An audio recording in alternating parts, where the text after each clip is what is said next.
All right, welcome to our Week 5 preview here on AFC North Talk. I am Tony Serino. I represent the Pittsburgh Steelers here on the show.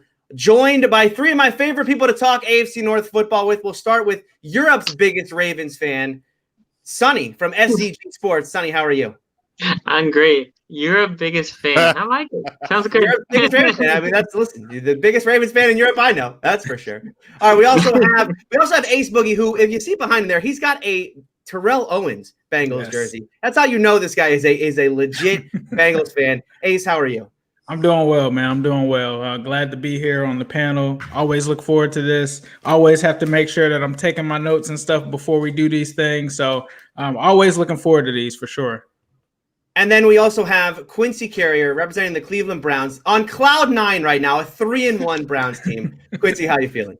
Got to come back down. Big game against the Indianapolis Colts. By the way, shout out to Ace. Ace has so much Bengals gear. Like, he is giving Mike Brown so much money. He's going to be able to buy Joe Burrow a receiver with the money that Mike Brown makes just from Ace alone off that Bengals gear. So, yeah, it's going to be an interesting week this week. Can't wait to talk about it with you guys. Well, we got some good games to talk about today. Of course, your Browns, Quincy, are going to go up against the Indianapolis Colts. We have a marquee matchup here in the AFC North, the Bengals taking on the Baltimore Ravens.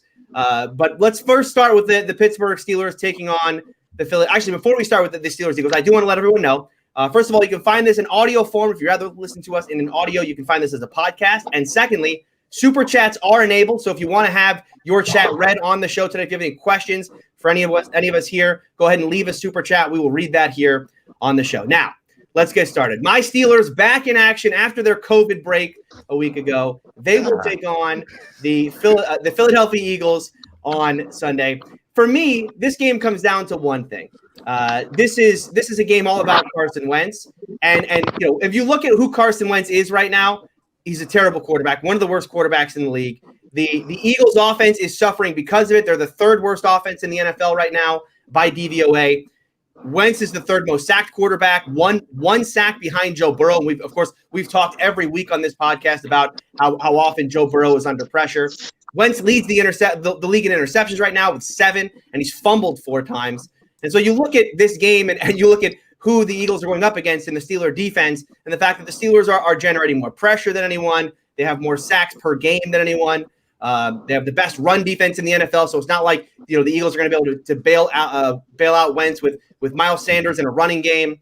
The one intriguing part of this game it happened very recently, and that is that T.J. Watt sat out of practice today, so he may not go. It's a Wednesday right now, or Thursday, I should say, and so if he doesn't practice tomorrow, it may be unlikely that he's able to go because it's a knee injury that he sat out. But you guys know, if TJ can't go, it's my boy Ola coming in, and the Steelers will be just fine with Ola Aditi. There's only 2 ways I see the Steelers losing this game. The one way is kick field goals instead of touchdowns. Right, the Steelers have not been good in the red zone this year, 50% conversion percentage so far in the red zone. So if you're kicking field goals, you're letting teams hang around. Or you saw this on Sunday night with doing the old Nick Mullins interception touchdown routine. If Ben's going to have a bad game here, and the Eagles have a good pass rush, I should give them credit because they can get to the pass rush, or they can get to the quarterback as good as the Steelers can. If Ben's under pressure, if he's throwing interceptions, well, then this can become a game again. But I don't, this is the Steelers' first game with fans in the stands. I don't imagine they're going to come out after a bye week and lose this game. So I have the Steelers winning. Quincy, we'll go over to you again because I know, I don't know if you're coming off a 6-10 just yet, but how do you see the Steelers going on Sunday? I'll tell you this. If the Steelers win this game by a significant margin, which they should, and that will prove that they are who we think, or who a lot of people think they are, at least defensively. This is a team that they should get a ton of turnovers against. They have no solution at left tackle at this moment. Philadelphia does. Not a good team to have no solution on left tackle with. And also, Carson Wentz is the quarterback. And Carson Wentz can be okay, but like all-time most reckless quarterback of all time with the football. When he's running it, when he's getting sacked, when he's about to get sacked, when he's trying to throw out of a sack. Like, this man, I never thought I would say this to somebody in my life, but Carson Wentz desperately needs to watch some Joe Flacco tape because, man, he could inject some Joe Flacco into him, and he might be a lot better because he's not a terrible quarterback. If you just pass for pass, if you're grading for that, like, he's not been terrible. It's just he's so reckless. He's going to turn the ball over multiple times a game. Like what? He has like a ton of interceptions, a ton of fumbles. 11 total. Yeah. Yeah, even when he doesn't get intercepted or fumbled, he's getting sacked, and it's not all the time because of his offensive line. It's because this dude's like ghosting in the pocket for no reason, running 10, 15 yards backwards and thinking he's Johnny Manziel at College Station and just going to throw the ball across the field and just see what happens. This is terrible. This is not a good combination to go against the Pittsburgh Steelers. Minka Fitzpatrick, who has been getting a little bit of a rough stick from some people, me and Ace, we've been giving him. This is something he should be licking his chops because he should. He's getting 2. He's got to get a couple of turnovers. Well, a turnover's fine. A couple is a little bit excessive for a B+ safety to expect out of him. But, you got to get a couple of turnovers there. The secondary has to step up and get those turnovers there. Not to win. They can win without the turnovers, just to prove it to themselves before they hit the rougher part of their schedule. Because I just don't think this Eagles team is very much anything good unless Pittsburgh's going to turn the ball over a ton, which can happen. I'm not going to rely on that. There's nothing that indicates it's going to happen. Ben, 7 touchdowns, 1 interception, and the 1 interception was a bad decision, so you could toss that one out. It's not really something that seems like a pattern. So, the Eagles aren't coming into this game. This is about as bad as a fit to play a team as the Browns were against Washington when they played them. This was a pretty bad fit for Washington. This is a really bad fit for Philadelphia. Where's this game? Is this in Pittsburgh? It's in Pittsburgh, yeah, and there's going to be fans. So, yeah. It's going to be a rough. I'm gonna trade for the Steelers defense on fantasy. We'll see what happens there. I expect Pittsburgh to know they can get some turnovers and just try to run the ball as much as possible. Just keep turnovers out of the situation, out of the conversation. So I just don't see it for the Eagles. I mean, like, Carson Wentz can come out here and put on a great and look like MVP Carson Wentz again, but I don't think anybody believes in him being able to do that on that team and in that locker room. And that's a huge part of being able to look like an MVP quarterback, is having buy-in from your locker room. Ace, you watched the Bengals play the Eagles a couple weeks back, so you've seen this Eagles team for 60 minutes. How do you see them matching up against the Steelers?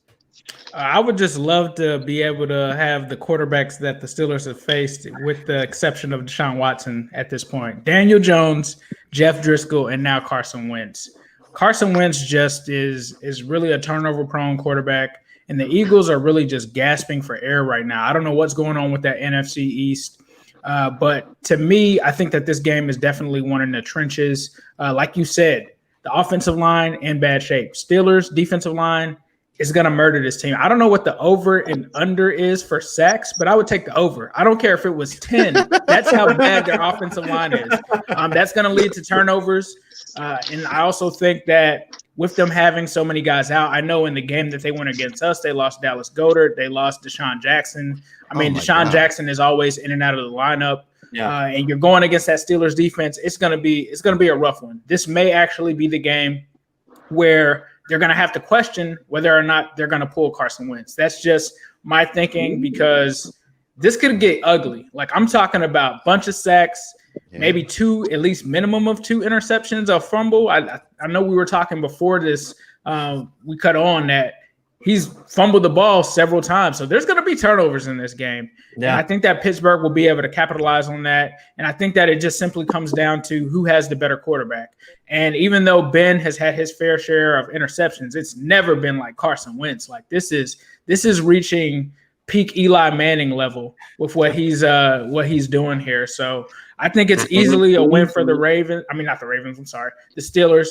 And I think that they go there and they take care of business. I think the Philadelphia Eagles are just in trouble. I don't know what's going to happen there after this season. I don't know if they're going to have to move on from Carson Wentz. I don't think Jalen Hurts is really ready, but I think that they have no choice. He's going to force their hand. Listen, remember what Ace a couple weeks ago said they're going to have to bench Dwayne Haskins? That happened. So Ace knows what he's talking about. I think it would be early. I thought it was early for them to pull Haskins. I think it would be early to pull Wentz. But like you said, Ace, the guy Wentz is on pace for nearly 30 interceptions, 28 interceptions. What he's on pace for right now. Yeah, Out of production. It's 30 touchdowns. It's not going to be 30-30. Right. I don't think they pull him now. Look, this game should be literally like the Ravens against the Redskins last week. I'm sorry, the Washington team. Mm-hmm. Ace, by the way, I know you were thinking about the Ravens Bengals game. I think you got it right over there. You slip it off. I heard that Ravens win. I got you. That's for later. That is for later. Look, what do the Eagles have? No O-line, no receivers, 2 good tight ends, a quarterback that with a bad O-line holds the ball, which, dude, come on. And then I think Ace said it right. I used to call Eli Manning that he had color blindness, right? Because he forgot what color his team was and threw it to the other team. I think Wentz is approaching that too. So dude holds the ball, gets fumble, gets sacks, throws to the other team. The Steelers have a great pass rush. We had talked about them being one of the best D-lines. And Minka, like Quincy said, should have at least a pick because that's what Carson Wentz does. I think it should be at least a pick and at least forced fumble in this game, a strip sack. And I don't know, at least 4 sacks. And after that, if the Steelers don't win, you have big issues. Like you watch Philadelphia play, they watch against the Bengals. I watched that game, and sorry, Ace, but in that game, neither team wanted to win. Like in that game, that's real. Neither team wanted to take the W. Right. And then I watched them against San Francisco. San Francisco was decimated, like injuries all over the place, and they won. Yeah, but I mean, it took a pick 6, right? And they won by 5. They pulled the quarterback too. Yeah, that was so bad they pulled the quarterback. San Francisco pulled the quarterback. Yeah. Yes. So and it wasn't like they just killed San Fran. Right? San Fran had injuries on the D line, the offense, everywhere. So this should be a what is it you call it, Quincy? Tap that booty game. Beat that booty selection. Yeah, there you go. That's what it is. That's telling you, if you guys don't win, you definitely have injuries. I agree with Ace. Look, the Steelers have been giving a cupcake out of a schedule for the first quarter because you didn't play the Tennessee Titans. That was your toughest opponent. And I think Philadelphia, when everybody's healthy, they are a pretty good team. But at this point, they are down with a bunch of injuries. So right now, they had a quarterback. I mean, unfortunately for them, Carson Wentz is not. That too. The quarterback has been regressing. So anyway, I think it should be an AC win. I think the Steelers should win by at least 17 points. Yeah. The other thing too is that they've also had 2 weeks to prepare for this garbage team. Right. Oh, by the way, I want to give a shout out to Steelers. Big Ben crying about a 3-day bye. What was up with that? I like this. No, see, I like this. Okay, so I agree with you, right? I agree. It's very silly, right? The Steelers are handling this very silly in that, like, we got the short end of the stick on this. They screwed us. What? Okay, here's the thing. You got to buy the rent coming. Right?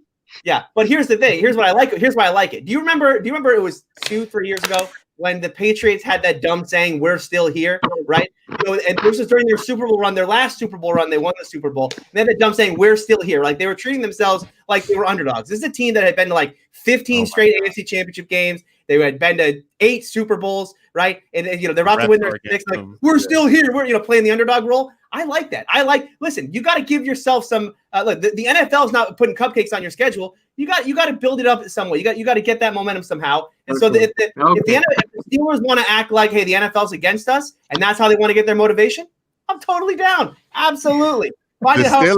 Steeler fans, man, y'all eat 1 packet of ramen noodles and listen to 1 NBA YoungBoy song, and y'all like, yeah, I know poverty. Like, yeah, this is it. This is what it's like.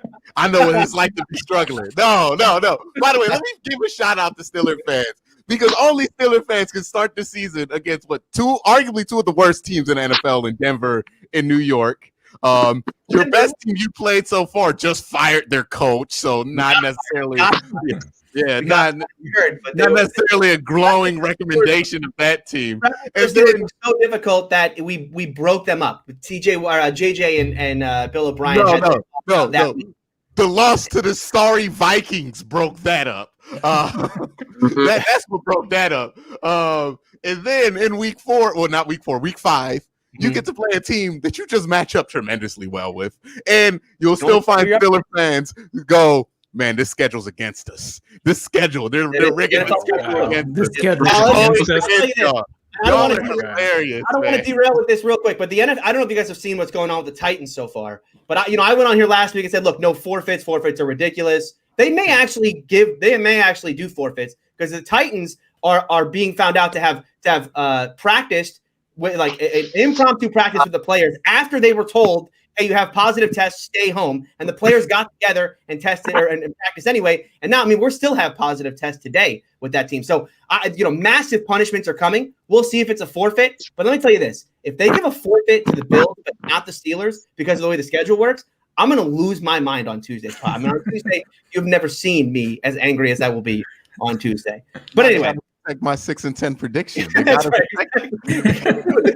All right, let's move on though, because we have a very intriguing matchup for the Cleveland Browns this week. They're going up against the Indianapolis Colts. And Quincy, of course, the Browns are coming off of this not quite 50, right? They didn't put 50 up, but they put up 40. They quite nearly put up 50 on the Dallas Cowboys. Obviously, this offense is rolling right now, and they're going to go up against an Indianapolis Colts team right now that is playing pretty good defense, the best defense in the NFL right now. How do you see this one playing out?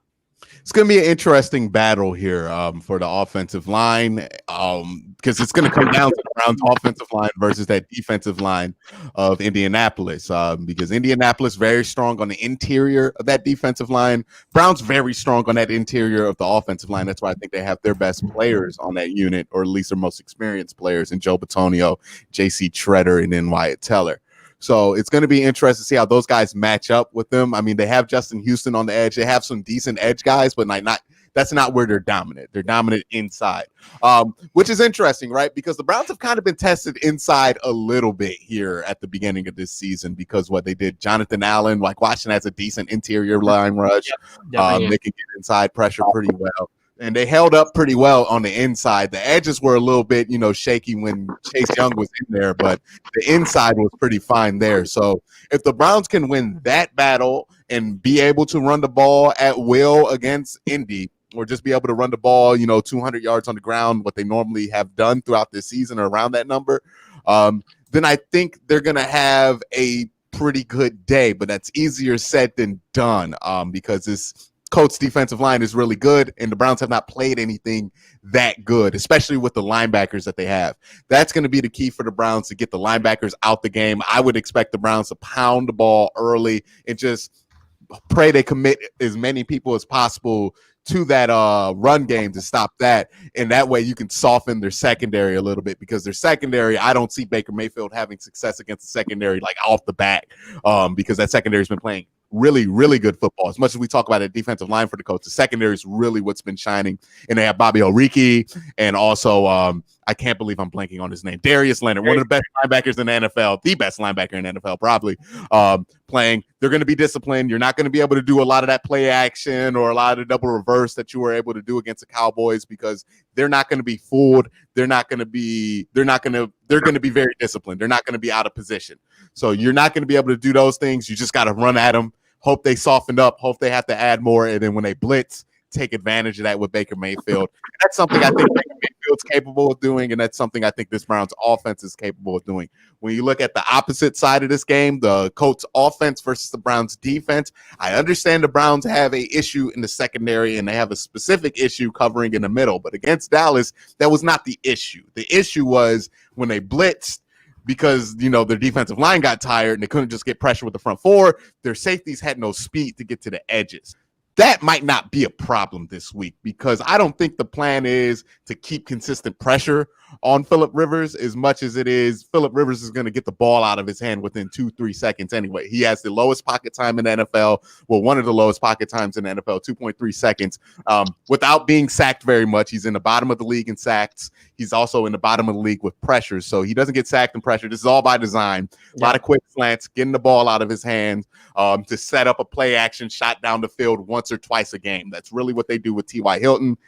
So for the Browns, the players you need to step up aren't your safeties, which is good because your safeties are absolute Duke. But so now you're relying on Malcolm Smith, who's actually been pretty good in pass coverage this year. You're relying on Mac Wilson and BJ Goodson, who have been decent in that area. You're relying on Greedy Williams and your outside corners to be able to come in and, jump some of these quick slants, and you're relying on your slot hopefully Kevin Johnson more often than Tavier Thomas, even though Tavier Thomas might be out there a lot because he can tackle. Colts get about 50% of their pass production after the catch. So it's going to be interesting. I think the defense actually matches up decently with that offense to be able to slow them down and get them behind the sticks a fair amount. And if the Browns can pound the ball and win that game on the offensive line, on that line of scrimmage on the offensive side of the ball, they can win this game. And I don't want to say comfortably, but they can win it and have that comfortable feeling. You know how you can win a game by 7 points, but feel like it was never in jeopardy. Like the Cincinnati game in week 2 was a similar situation to that for most part of that game. I think that can be a similar situation for the Browns because I think they can win the battles that they need to, and they're not. I think Dallas was a little bit of a harder battle to win because you have to be good in some areas you typically weren't for most of the game to do that. Here, they're kind of just relying on their guys to show up and be what they have been all season. And for this offensive line to win one hell of a battle up front.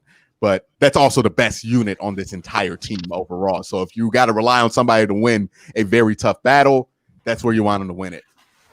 Sonny, you're big on in the trenches in these matchups, right? And this is an in the trenches type of matchup when you have a Browns offensive line that's playing so well and a Colts defensive line that's playing so well. It seems like that the winner there may determine the winner of this matchup.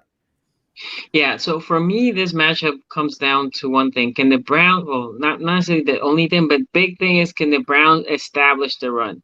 They need to establish the run. Indy, as an offense, they're not good. They're an average offense. They're not power offense. So if you establish the run and get that time of possession on your side, that takes them and gives them less opportunity. In a mediocre offense with less opportunity, that is favor your team all the time. So run the ball hard. I think that O-line. I think the Browns O-line is legit. I mean, I said it last week, or not last week, on Monday. I'm sorry, Tuesday. That I think the Browns could be the best O-line of the league. But if not, they're top 2, top 3. The Colts certainly are in the conversation too.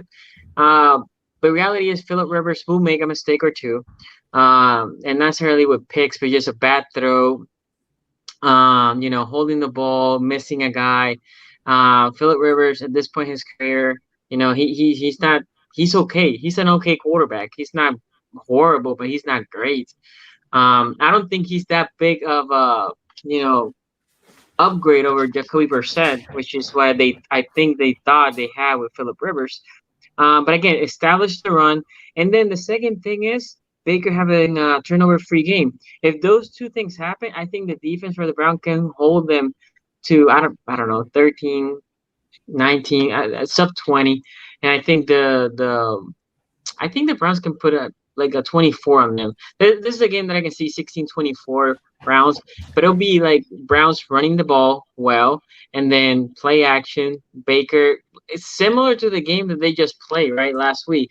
Not as many points because the Colts defense is better than the Cowboys defense, but still, you run the ball well, you pound that ball, you win the time of possession, and then let your receivers win that one-on-one matchup, because as soon as you start pounding the ball, the defense is going to start bringing themselves down. And I think the secondary of the Colts is good. I don't think it's good as, to compete with OBJ or Landry or Hooper, right? So there's mismatches there for Baker to take advantage of. And like I said, I think the O-line for the Browns is going to be good enough to hold this D-line. So I think the Browns should win this game. But it's not a cupcake game. It's not an easy game, but it's definitely it's one of those games that you're like, okay, let me see how my team does. And if it does what I think they should do, right, this is a good statement win. It's a good game that you build upon. So right. I give this to the Browns. I think the Browns should win. Whew. It would make the Browns 4-1. I can't believe what I'm hearing here. We got a 4-1 ace. Are we about to watch a 4-1 Browns team? I think you are, because we kind of talked about it, and I touched on it earlier. Hey, the NFL is giving the Steelers a favorable matchup with their start of the season. Go look at the Colts. Talking about the Jaguars, Minnesota Vikings, New York Jets, the Bears with Nick Foles, the real Nick Foles, not Nick Foles where he just comes in halfway during the game and you're not expecting it. The real Nick Foles.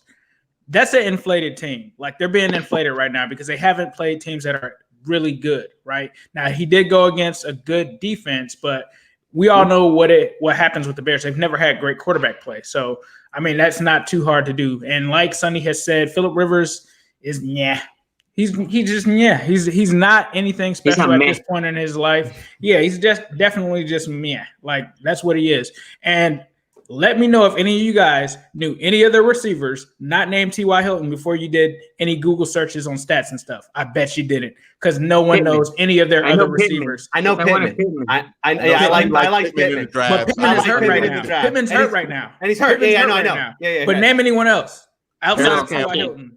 You cannot. Also hurt. Paris Campbell's also hurt. So and they have, and the Browns have Denzel Ward. The Browns have Denzel Ward, who's going to shut him down.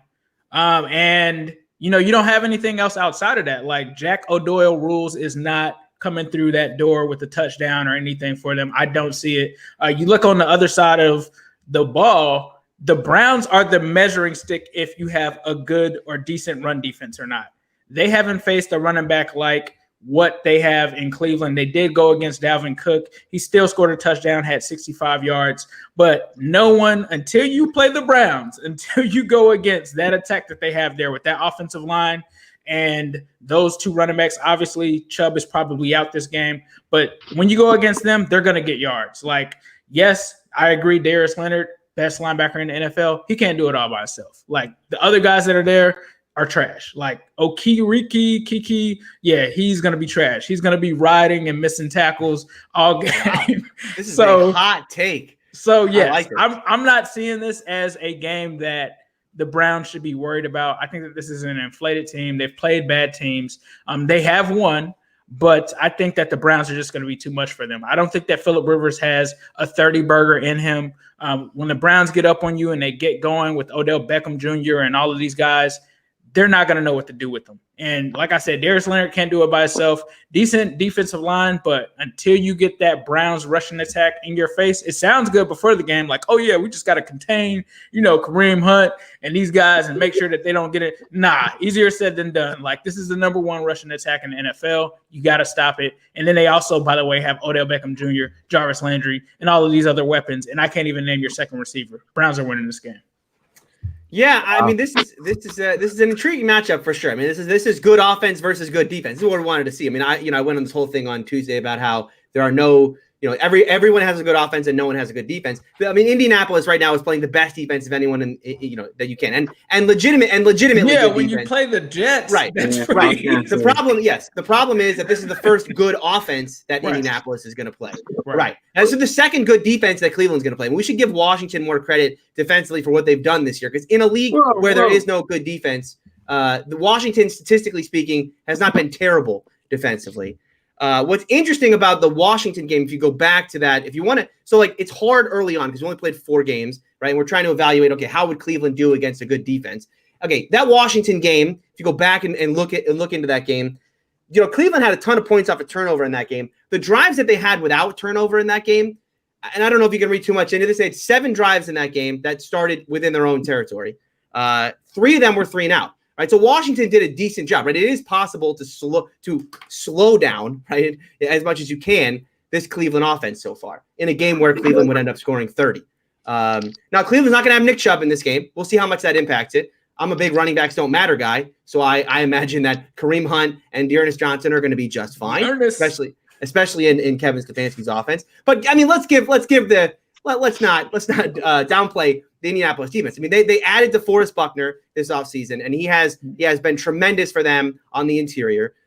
Darius Leonard, like Quincy said, one of the best inside linebackers in the game, although he is questionable to play on Sunday. He is dealing with an injury that will make him a game-time decision. He did not practice today, did not practice yesterday, likely will not practice tomorrow. He said he will, if he's going to, he can play without practicing, but we'll see if Frank Reich agrees with him on that. Because if not, it's barbecue chicken. Right. They don't have walked on the whole game. Yeah. And then so the question for me is, like, can Indy's defense slow down? They're not going to shut down Cleveland's offense, right? When you have a league like this where it's all offense, even the good defenses, there's no shutouts anymore, right? So can they slow them down enough? Can they keep this Cleveland team to in the low 20s? Because when you look at Indy's offense, like you guys talked about, it's not a good offense. I mean, they're still figuring it out. They lost their starting running back in Marlon Mack. They've had to put Jonathan Taylor in there, Naheem Hines. He's a good back. he's not bad, but he's not not their first choice. They wanted to go with Marlon Mack as their feature guy this year, and their leading receiver is Mo Alley Cox, their tight end. What? Yes, exactly. Mo Alley Cox. Mo Alley Cox is Indianapolis' leading receiver. Now you said Mo Alley Cox. That's his name, Mo Alley Cox. He's their leading receiver right now. And you talked about, the middle of the field being a problem. This is how I see Indianapolis potentially. If they're going to have success moving the football, I could see the tight end here having some success in the middle of the field there, where the Cleveland is weak. But I think, like you guys talked about, the wide receiver core in Indy is decimated right now. It's T.Y. Hilton, and I think Michael Jordan is the other guy's name that might start in this game. I believe it's Michael Jordan. I've never heard of him before. So, look, my head says to pick the Browns in this game, right? I mean, the Browns, they're coming in relatively healthy. The Colts are not. It's a league that is run by offense, not defense. But I have a brand. Okay, I'm a Steeler fan. We have a great defense in Pittsburgh. So if I am still to believe that my Steelers have a chance of winning the Super Bowl this year, then I have to say that good offense or good defense beats good offense. So I am going to go against my head and pick with my heart here and take the Colts in Cleveland. That makes me feel so much better. If everybody would have picked the Browns, I'd have been like, oh, no. But here's the one caution with the Browns, though, this week. I will want to caution people because the Browns can't run the ball. But the thing is, if Indy can get a little bit close to disrupting that run game, just a little bit, they can put the Browns back in like 2nd and 12, second, like you just get them back, or the Browns get in their own way with some holding or false starts. That's a massive issue for this Cleveland Browns team that they're not ready to solve against a defense as good in the secondary as Indy. And that's how this team can easily lose this game. Like, it can happen. Like, falling behind early, maybe you're not having a great game, or maybe DeForest Buckner channels his inner Aaron Donald and just wrecks the game. Yeah. And all of a sudden, you're relying on Baker Mayfield behind the sticks, and we just ain't at that point with Baker Mayfield yet to where you could just, hey, win us this one. Do what you got to do. That's not where he's at. That's not where he's going to be at. Hopefully, he'll be there at the end of the season or next season. But that's not where he's at right now. So that's a big issue for the Browns. They cannot lose that battle. If they do not win that battle and win it relatively thoroughly, they will have some issues offensively that will bleed into everything else. So they need to thoroughly win that battle. And that's not an easy thing to do at all. So I don't want to give off the impression I think this is going to be an easy win. Also, somebody in the comments pointed out that the Steelers have literally had a preseason because they had like the 2 easy games to start. The third game was their dress rehearsal, and they sat the starters in week 4.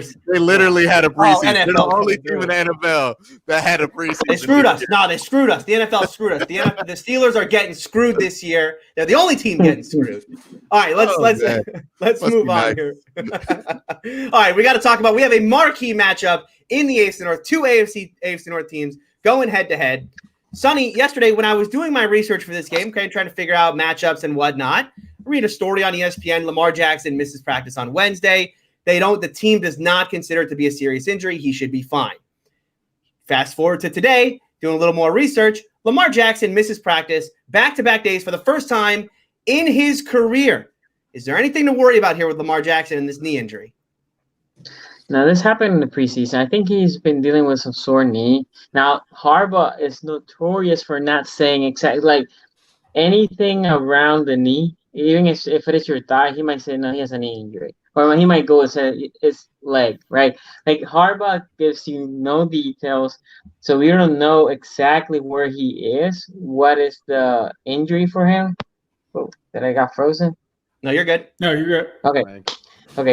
Sorry. My side, I see everything frozen. Anyway, but this is a game that, I think Lamar, they just probably felt sore and they just, bench him or gave him a day off or 2. Mm-hmm. I think Lamar's going to be fine. I think this is a game that's going to be fun. I want to see Burrow in action. I mean, I've seen him, but I want to see him against our defense. I think this is a game that you will see blitzes for us. They're going to test that O-line. They want to see how their rookie reacts with blitzing. And they're going to play them tight, meaning the receivers and corners are going to be played tight. And I don't think, and you can correct me if I'm wrong, Ace, but I don't think the Bengals has seen any secondary like the Ravens. Oh, yes, we have. Proposed, right? Like the Peters, Humphrey, and Smith, those 3. The Joker has been playing pretty good. Clark has been playing good also in the strong safety position. So that is a good, I think, matchup for the Ravens. I think the receiving core for the Bengals is excellent. I had talked about it before. AJ Green has been disappeared this year, but AJ Green usually comes and kills the Ravens every year. So if there's a big game for AJ Green to be had, this is the game, right? So saying that, I think this is a game that is going to be competitive. I don't see us blowing up the Bengals like we did last year, or like we did with the Washington team. I was about to say the same thing that before. I think this is a game that is going to be competitive. I think this game also, I feel like I repeat myself a lot, but I think this is a game that will come down to the trenches. And I think if you generate enough pressure to Burrow, right? And I think this is a game that if pressure comes to Burrow, you can force interceptions on Burrow. We have Peters that is a ball hawk. And then you have Humphrey that also can get interceptions. Also, Humphrey is notorious for those forced fumbles that he produces. They blitz the corner, so they not necessarily do conventional blitzing. Baker can tell you that pick that we got on Baker. Calais Campbell was the guy that dropped back like 10 yards back, knocked the ball up, and then Marlon Humphrey got the interception. I think this is a game that is, again, it's going to be close. I think the main thing I think the Ravens need to do against the Bengals is choke, as I like to say, choke the run. Prevent Mixon from running wild. If you prevent Mixon from running wild, I think then make that team one-dimensional. I think you have the passing defense to hold, not stop, hold. I think this will be a game that potentially, if you stop the run, Joe Burrow goes under 300, probably around 260, 270. But I think that's how the Ravens get the win. Now, if you let Joe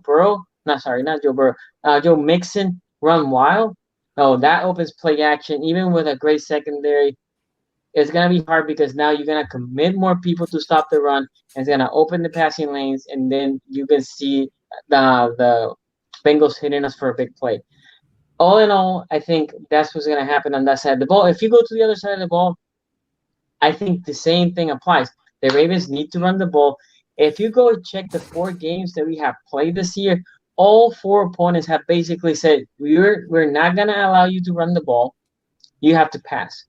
And I checked today, and we're 4th in the league on rushing, which I was surprised, to be honest. I thought we were going to be lower than that. And Lamar has, for the most part, been able to get the call and have the passing lane. And the receiver have played well enough, minus that Monday night against KC.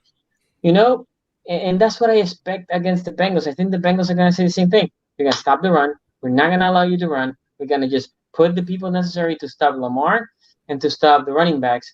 And you receivers and the tight ends, you beat us. And if you beat us, we're going to tip the hat. I'm expecting to see Bates near the box. I'm expecting Bates to be aggressive, maybe occasionally blitzing and try to hit Lamar blitz. I think it's going to be a fun game. It's very rare to see AFC North game that is a blowout. I'm not expecting a blowout. I expect a fun game. I'm expecting the Ravens to win by 9, basically 3 field goals. So the Ravens are dealing with this Lamar Jackson injury. We'll see if that is anything serious by the time we get to game time on Sunday. But Ace, the Bengals are dealing with a little controversy of their own. Carlos Dunlap was on a press conference earlier today and not happy about the fact that Carl Lawson, it seems like, is going to get the start in this game, and Dunlap will be in there on pass rush situations. Oh, yeah, that's definitely true. It happened today.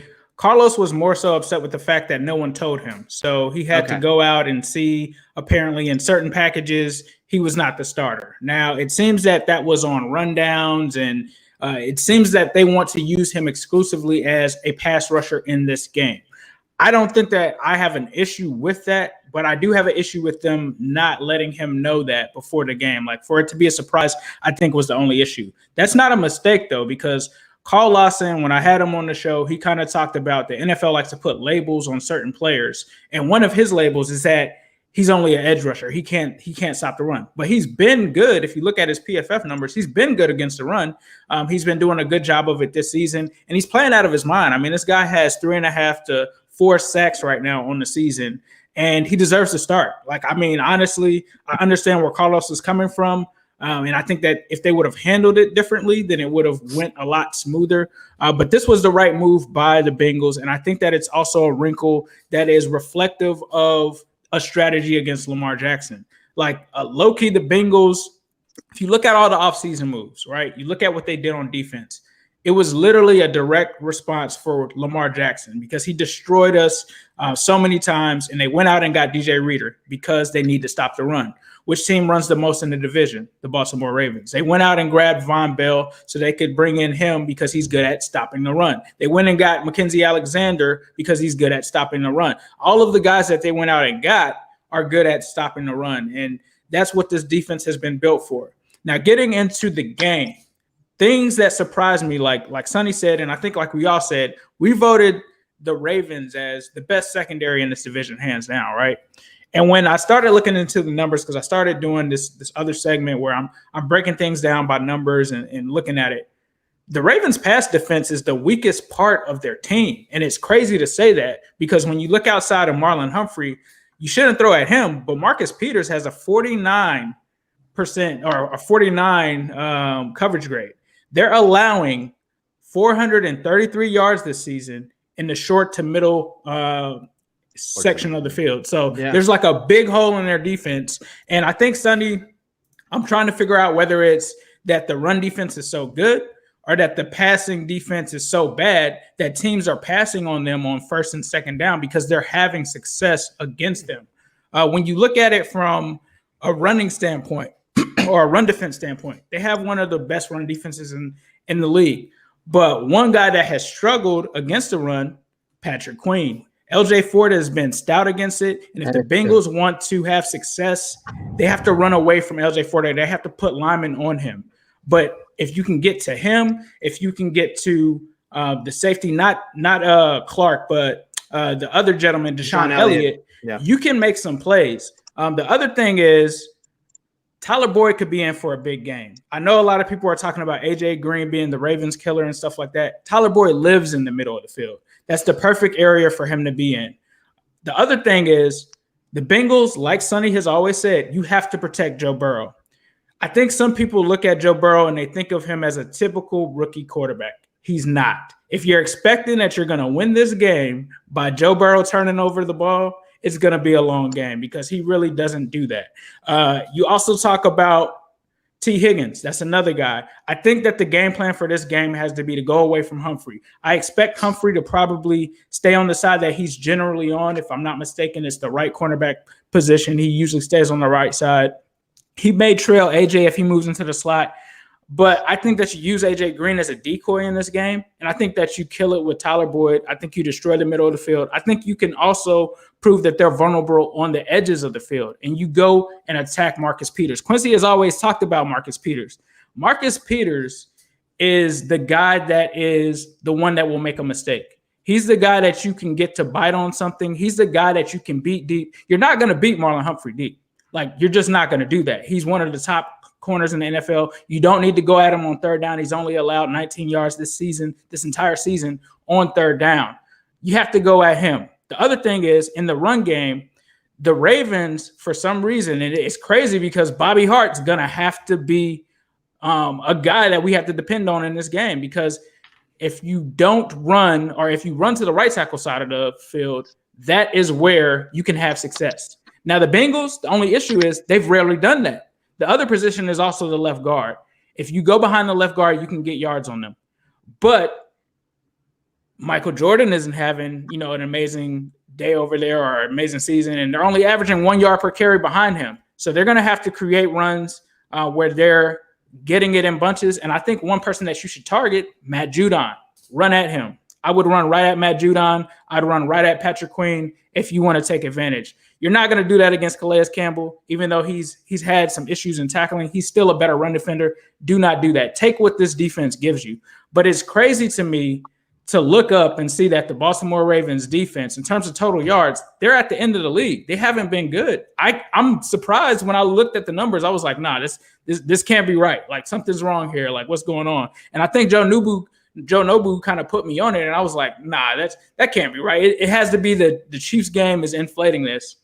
But when you look at that, that's the issue. Now let's talk about the offense. Lamar Jackson, amazing. If he does have a knee injury, that is definitely probably going to play a factor in, how he can move around and stuff like that. That plays to the Bengals' advantage. You can't let him make a play. You look at the running offense. Lamar Jackson really represents that team from there. Like Sonny just said, he couldn't believe that they were fourth, right? Because if you take away Lamar Jackson's running, that 234 yards of rushing offense, they fall all the way to the 21st in the NFL. So it's really a product of Lamar being so great and having that other gear that he can shift into and make plays. You've got to limit that. The passing offense, I'm not worried about it. They are one of the worst passing teams in the NFL. On average, they pass the ball, or they have 25 pass attempts per game. That is 31st in the league. They do not pass the ball. The Bengals nearly double that. We average it 44 times. So I think that this is a game that is winnable. I think a lot of people are thinking this is going to be a blowout or something like that. I don't. After looking at the numbers for this, I think that Joe Burrow and the Bengals can win this game. I think they can win this game. I think it's winnable. I'll tell you what, Ace, I was with you. And I tell you, the crazy part about this game is that if you look at the Vegas line for this game, the Vegas line is Ravens by 12. By 12. It started at 14. At 14. I saw that line and I'm like, I'm ready to put some real money down on the Bengals plus 12. Like, give me the points in this one. I do not see Burrow. I do not see this Bengals team getting run out of the stadium. But I was like, all right, well, let me look into this a little bit more before I just get reckless here. Here's the one thing that I will say, Ace, that where I think Vegas may be onto something is if you look at how much Burrow and that offense struggled to move the ball consistently against the Chargers and how good that secondary was. Okay, and then you look at what the Ravens are going to do with their, and Sonny touched on this, but the Ravens defense provides some of the same problems in the secondary. And specifically, I think it's one matchup for me that I all of a sudden have a hard time believing that the Bengals are going to put up big points to keep up with the Ravens in this one. And that is the matchup between Marlon Humphrey and Tyler Boyd. So Marlon Humphrey's been playing primarily in the slot as a slot corner, and Boyd has been playing primarily as the slot wide receiver. And if that is the case on Sunday, if it's Marlon Humphrey versus Tyler Boyd, and we've seen Tyler Boyd have a bunch of really good games in a row now and become kind of a safety blanket for Joe Burrow. If Humphrey's there, if Humphrey's shutting that down and Burrow's got to find other places, we haven't seen AJ Green come into his own yet. We have seen T. Higgins. And if there's going to be an X factor in this game for me, it is about T. Higgins. And can T. Higgins, because he may be in that one-on-one situation where he can get open, but can he do it, right? If he's going up against Peters or he's going up against is Jimmy Smith starting on the outside now in Baltimore? It all depends on the matchup. Sometimes they put Jimmy on the outside, sometimes they put in the safety, sometimes they put in a tight end on a man-to-man coverage. Yeah. But see, for me, it's T. Higgins. It's T. Higgins is the X factor in this game. But then I have to ask myself, like, am I willing to put it all on the line for? Do I think T. Higgins is going to have a big game against Baltimore's defense? I can't do it. So I do see Baltimore winning this game. Although that Lamar knee injury thing is very interesting. And Ace, you talked about it. Like Lamar with a knee injury, if he's slowed down at all, and all the X factor that he brings as his ability to just bring it down and get free yards because of his speed, if he's compromised in any way, well, then then all of a sudden it shifts a little further to the Bengals.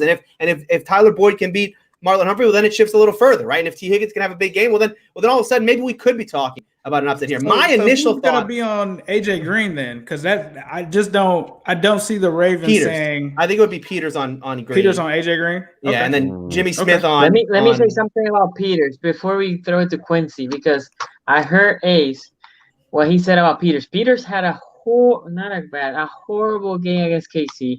They targeted him 8 times, completed 7. 140 yards or something like that. 140. But then the Browns, right? The Browns target him 7 times, receptions 4 for 32 yards. Houston target him 3 times for 2 receptions for 21 yards. And Washington target him 4 times for 1 reception for 9 yards. So I don't know where we're talking about Peters having a horrible season.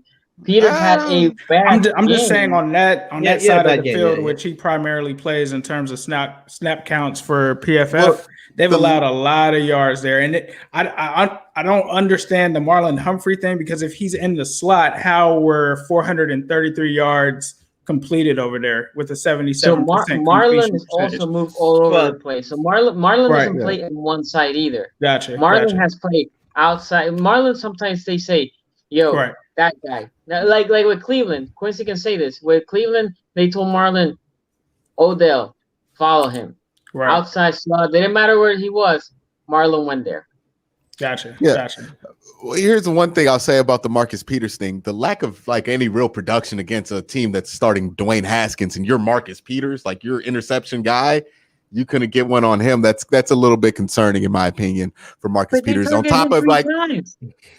3 times is what I'm saying. Like, that's enough. That Dwayne Haskins threw like 3 interceptions against the worst linebacking crew in the AFC. But that was like that's what I'm saying is like you have to also prorate this to the level of competition that he was playing against. And it's not like outside of Kansas City, this Ravens team has really played a great offense yet.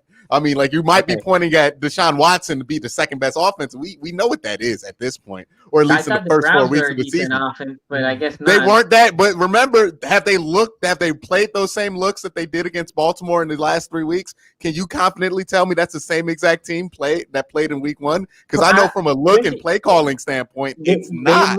That's the thing. Now. Yeah, they look better now, but what were they trying to do when they attacked Baltimore? They were in shotgun. They were behind the sticks a lot. That's exactly the Browns team I'm afraid of against the Colts. So, like, I think you have to prorate it to that. And Baker Mayfield ain't Patrick Mahomes. Like, we all can agree on that. There's a level of echelon of quarterback that Baker Mayfield's not. He's not a Pro Bowl quarterback. He's not top 15 yet. He's not there yet. So there's one thing there. Lamar Jackson, that knee injury. Are they going to be ready to just throw Lamar Jackson out there to run the ball a lot after he just missed 2 practices with a knee injury? Like, that doesn't sound smart to me. And if that's not what they're going to do for their long-term future, which is right, they should not do that. They should not risk that. That's smart. I'm not going to be mad at them if they don't do that. But also, does that really put your offense in the best position if Lamar can't even really give the reasonable threat that he's going to run as much as he normally would? And if he is going to run, do you really like? I just don't think you want him running against a division opponent, especially. Like, that's just going to be way too physical for somebody you're trying to protect. If Lamar Jackson has to go back there and pass against a pretty solid Bengals secondary, is that going to be putting the offense in the best situation? If you're going to go, instead of saying, hey, Mark Andrews, Lamar Jackson, and Mark Ingram win us this game with that run formation that we did all last year and we're so dominant out of, they're going to win this game. But if you're asking Lamar Jackson to step back there and, you know, Marquise Brown win us this game, baby, ooh, that's a lot more shaky. I don't know if I like that for Baltimore. I don't know if that's the same level of team. Like, you know, I know a lot of people still think highly of Marquise Brown. I think he's a good wide receiver. I don't think he's going to carry you to a lot of wins against good teams. I think after this game, a lot of Raven fans are going to join me on this. Hey, the Bengals ain't really that bad program, because this is going to be a close one. This is going to be This is a certified hood classic. Yes, it will be a very close game this week. I think the Bengals are going to be able to move the ball pretty well against Baltimore. Baltimore, I think you can hit them underneath a lot. That's what Joe Burrow does. I think the one area where Baltimore, people might think you can hit Baltimore that you really can't is deep, because the safeties, you know, it's not Earl Thomas. You can't really do that. Look, Joe Burrow ain't hitting nobody deep. He's like 0 of 13 on the right hash, like down the field. Like, he ain't really doing that. So you can hit him deep. If Patrick Quinn, like, I know they took Patrick Quinn out during the Kansas City game in pass coverage situations, but if you see 48 out there and you're in shotgun, spread out 5 wide, or LJ Fort. Or LJ Fort. Yeah, or LJ Fort. Throw that thing to Drew Sample. He's going to be open. You're going to get 10, 15 yards. So you can get those things. Joe Burrow can move the ball. And again, he played a much better defense, in my opinion, or at least performing to a much better level in the Chargers this year. Because you look what the Chargers did against the Chiefs, not even close to what Baltimore was able to do. Like, let's be honest there. And they also have Joey Bosa. It is a division matchup. They also have Joey Bosa and Melvin Ingram. So right. It's a little different. By the way, we have breaking news here. I do want to jump in real quick with breaking news because Adam Schefter just tweeted this. Ravens quarterback Lamar Jackson missed practice today due to a stomach ache, and Wednesday due to a knee injury. Yes. Oh, okay. So it's a stomach ache today, knee injury yesterday. So he will be good to go. And, you know, and I've said this before, right? Lamar doesn't deal well with pressure, doesn't deal well with big situations. look, the thought of Lamar Jackson having to go up against Joe Burrow gave him a stomachache. Think about that. I mean, that's who Lamar Jackson is. Okay, he's thinking about prepping for this game. He's sick to his stomach about having to go up against Joe Burrow. I see. One more thing that I'm gonna say is I'll let you laugh it up and all the little jokes. We'll see. Like, One- We're not one even more being thing. serious about Lamar. Oh, the Raven fans. One thing that I will say is we kind of talked about the Eagles having a great pass rush, right? And they have 8 guys that they rotate out there. Even being sacked 8 times and hit 17 times, Joe Burrow threw for 312 yards, had 70% completions, 2 touchdowns, and no interceptions. The Burrow train is coming. This isn't Andy Dalton anymore. Yeah, I'm excited for this one. I am. I'll also say this. I don't think it matters what you do to Joe Burrow, because like if you look at his average, like blitz, pass, pressure, no pressure. He's 84% completion. He's It Joe doesn't matter. Cool all the way, and he's been under pressure all season. So like, also I think if Baltimore has to blitz, if they have to send guys, I think they're going to be in trouble defensively, because I think Joe Burrow can really take advantage of that. And also, AJ Green been quiet, but drop the clues bombs. AJ Green gonna have his first 100-yard game of the season. Ooh, and I'm predicting it right here. Joe Burrow, 350 yards through the air. I'm gonna start him on fantasy this week. 3 touchdowns, no interceptions. AJ Green, 100. 2 of those touchdowns. Drew Sample gonna have himself a nice little game right here. And this is either gonna go to the overtime and the Ravens are gonna win, or if this ends in regulation, drop another clues bomb. Bengals are gonna win this one. I see it. Right. I just feel it. I'm trolling Sonny. I like this. No, this is a 50-50 one, because I have the Ravens. Sonny has the Ravens. Yeah. You guys have the Bengals. This is it's an AFC North matchup. Love it. This is gonna be a good one. Honestly, I feel like this should have been a primetime game just because it's Joe Burrow versus Lamar Jackson, like the reigning MVP versus the guy that's supposed to be one of the future quarterbacks of the NFL. That would have, 2 Heismans going against each other. I don't know what the NFL was thinking. Instead, we get some beautiful matchups in primetime this week: Vikings, Seahawks, and Chargers, Saints. We can miss both of those. Thank you, NFL, for those marquee matchups in primetime. But let me say something on before. CBS, you get the Browns Colts. Go ahead, Tony. All I will say is you guys are sleeping in Baltimore. I mean, how are you talking about us? We are one of the worst teams on defense. And that's fine. We'll get tested this week. I'm just saying that's what the numbers say. That's just what the numbers say. We'll see. It is tough. I will say, it is tough to judge that kind of thing, because when you have such a bad game like they did against the Chiefs, and it's only a quarter, it counts for a quarter of your games. It throws the numbers off a little bit. But I will say, like Baltimore's defense, not as good as it was at the end of last year. We can say that safely, Sonny, right? I mean, it's not as good where they left off. I would say 2 things. I don't think we are as good against the run as the numbers show. Mm-hmm. I don't think we're as bad against the pass as the numbers shows. I think both things are right, because 3 out of the 4 games we won kind of about a blowout margin, right? So teams tend to do what?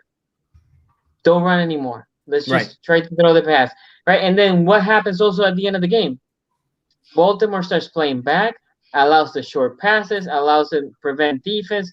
5 yards completion, 8 yards completion, 10 yards. So they pad the stats at the end of the game. It does happen in 3 out of the 4 games. I said it against Kansas City. We were trash. I mean, they pass on us. Peters especially was horrible. But in the other games, hey, we'll see. Again, I think this is between a 10 or 9 point game. Ravens win. So for me, it's gonna be a close game. I think the Bengals are a good team. But yeah, I think Baltimore wins. All right, we have one more breaking news. They're moving Patriots Broncos to Monday night next week. So that's just news around the NFL. And there is a report here, I think from Mike Florio, who's saying that he thinks that the Titans front office is getting suspended for the entire year. So that's the punishment coming down, not a forfeit. Vrabel and their GM are getting suspended for the rest of the year. That is Mike Florio. You cannot trust Mike Florio, but that's what he's saying. But how does that even make it better? That doesn't make sense, because you said that the players themselves. It will be meetup, right? Well, I imagine it's like, Mike Vrabel's really not taking this thing serious, which lack of institutional control. Yeah. We know it's been the Belichick tree that's been the league. Right?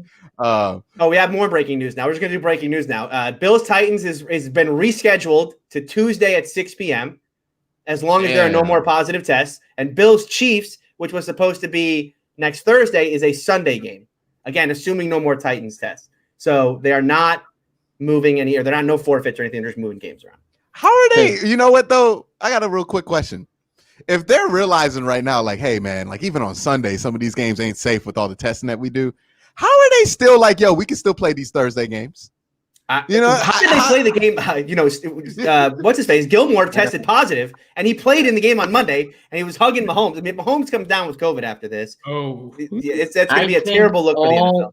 I think all Thursday games should be canceled minus Thanksgiving games, right? Because those are marquee. No, cancel those because Steelers-Ravens is on Thanksgiving, and I want to enjoy my Thanksgiving, not have to worry about playing the friggin' Ravens. Is that the first one? Is that the one where I said that? Are you guys really buying that Lamar Jackson missed practice with a stomach ache? He's scared of Burrow, man. I'm telling you, he's terrified. Because I feel like it's giving him an ulcer. I saw an interview. He was kind of talking about how they have to get things going in the passing offense. How would missing practice help that? That's the only thing that I don't know. That's kind of weird. Food poisoning is bad, man. Do we got it? Hold on, wait. Do we got it? Because that can be bad. Because I promise I see RG3 trot out there. I'm like, yo, I know he beat the Steelers last year. The Steelers. Listen, we'll take Trace McSorley against the Steelers, please. RG3, but Joe Burrow ain't duck. Joe Burrow is not duck. Those are two different tiers of quarterback. Duck, Burrow. They're close. I mean, I'll put them in the same category, but Duck, Burrow. Yeah, I got you. But in all seriousness, I'm looking forward to that game. It's going to be a really good game. I think a lot of people are getting me wrong here. I think people think I'm underestimating the Ravens. I think the Ravens are still a very good 12-14. They're probably going to get a bye week or be contention for the bye week and win the division by 2 games. I still think that. That's not changing. The reason is I just think people are drastically underestimating the Bengals. And I think the Bengals are a lot better, especially when it comes to in division. I think they're going to be able to play up to the competition really well. And I think, Baltimore has a lot of weird things going on this week after Washington with just the injury report and just with Lamar Jackson. We got to figure out what's going on there.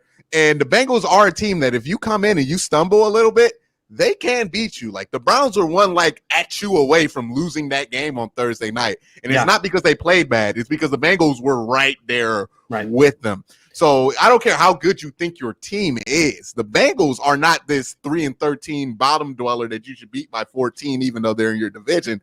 They're a team that if you have some hiccups, and you come in there, if the Ravens come in there and play like they did against Washington, that's going to be a close game. Washington's not going to be good enough to bring that game within close, but the Bengals will, and they can bring it within one mistake. When you have number 9, you always have a chance. Carson Palmer? Hype on that. All right, let's wrap this thing up, everybody.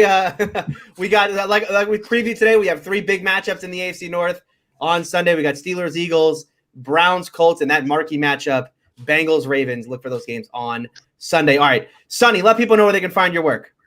SZG Sports everywhere on YouTube, Facebook, IG, Twitter, and obviously here, guys. Thank you. This 5:45 p.m. I'll say the guys did it mostly because I asked them to. I appreciate you guys accommodating me, but it's been working out. We appreciate you guys. We get over 100 live views, so that's great. Oh, don't forget to hit that like and share this channel. Appreciate everybody. Quincy. Follow me on Twitter at Quincy because I'm going to have some spicy stuff to say if some things happen this week. Also, if the Browns end up losing this game by 40 to the Colts, I know y'all going to be, Joe, it's good. Y'all know y'all going to hit me in them tweets. I'm already ready for it. It is what it is. I've been through this before. But yeah, follow me there and also on youtube.com/Quincy Carrier. That's where you'll find all of my YouTube stuff. So yeah, check those out. And then Ace, if you guys don't know, Ace interviewed Carl Lawson on Tuesday. Go ahead, check that out. It's Ace. Let people know where they can find that interview. Yeah, you can find it at New Stripe City. It's a YouTube channel for Bengals fans, but Browns fans, I'm talking to you. Guess who we're interviewing tonight? The Hugh Jackson. So I know you guys probably want to troll and comment and all of that. Man. You got your shot tonight. We're gonna be bringing on Hugh, I believe, at 8:00 tonight. So you can check that out. But you can find me at New Stripe City, and of course you can find me here on the AFC North Talk. So please like, comment, and subscribe. I love going back and reading the comments through the week. I love that you guys challenge me to not even just be a Bengals homer and just pick the Bengals every single week. I caught heat for that last week. Like other Bengals fans are like, "Oh, are you a Jaguars fan now?" Or that. So I appreciate you guys for doing that, and that's where you can find me. That's what you want. You want your own fans to think that you're a hater, but other fans think you're a homer. That's when you know you've hit the sweet spot. That's all right. You guys can follow me on Twitter at Steeler Country, and you can find me here every Tuesday and Thursday. You can also find me on Locked On Steelers. I do a Tuesday hit on there. That is a daily podcast hosted by Chris Carter. You can find this in podcast form. So if you're watching, thank you. Hit the like button. Make sure you also are subscribed to the show because we do this at 5:45 on Tuesdays and Thursdays live. You can also find it in podcast form. Search for it, iTunes, Spotify, wherever you find podcasts. Search AFC North Talk. You'll find us there. We'll be back on Tuesday, 5:45 to recap Week 5 in the AFC North. We'll see you then. Yeah, I gotta ask you, Jackson, why he thought Deshaun